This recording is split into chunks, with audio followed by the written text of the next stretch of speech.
So I got your controller running. Got it hooked up to my little power supply.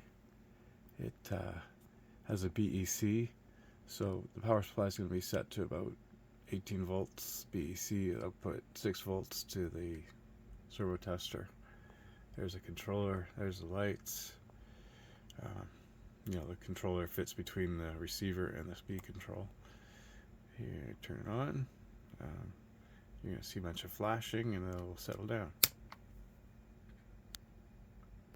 The front light bar stays on all the time now, as we discussed.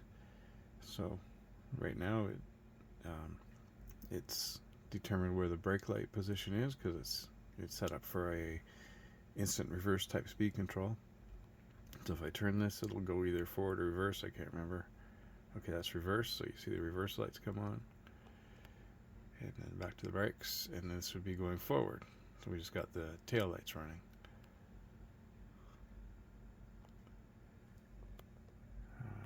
Thanks for having a look.